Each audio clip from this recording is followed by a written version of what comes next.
326 ईसा पूर्व में इतिहास की सबसे अद्भुत भिड़ंत झेलम नदी के किनारे हुई।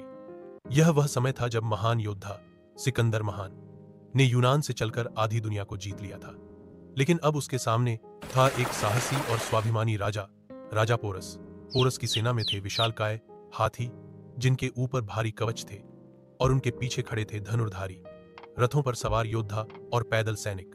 बरसात हो रही थी, धरती कीचड़ में बदल चुकी थी और आकाश बिजली की गर्जना से गूंज रहा था। लगता था मानो स्वयं प्रकृति भी इस युद्ध को देख रही हो। सिकंदर ने सीधी लड़ाई की बजाय एक चौंका देने वाली योजना बनाई। रात के अंधेरे में वह अपनी चुनी हुई सेना के साथ नदी पार कर गया और सुबह होते ही पोरस की सेना पर पीछे से आक्रमण किया। पोरस चकित रह गया, वह इस चाल की कल्पना भी नहीं कर पाया था। हाइडेस्पीस का युद्ध, हाइडेस्पिस बैटल भीषण था।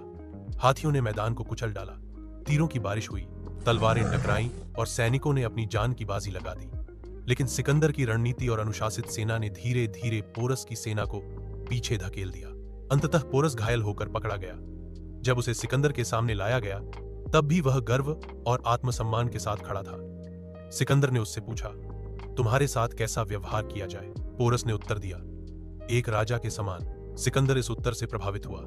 उसने न केवल पोरस को क्षमा किया बल्कि उसका राज्य भी लौटा दिया और कुछ और भूमि भेंट में दी। यह कहानी केवल युद्ध की नहीं बल्कि सम्मान, साहस और सभ्यता के टकराव में जन्मे आदर की है। यह वह क्षण था जब दो महान शासकों ने तलवारों से नहीं बल्कि सम्मान से एक दूसरे को जीत लिया। इतिहास आज भी इस कथा को अद्भुत वीरता के रूप में याद करता है। हमारे YouTube चैनल को लाइक और सब्सक्राइब करें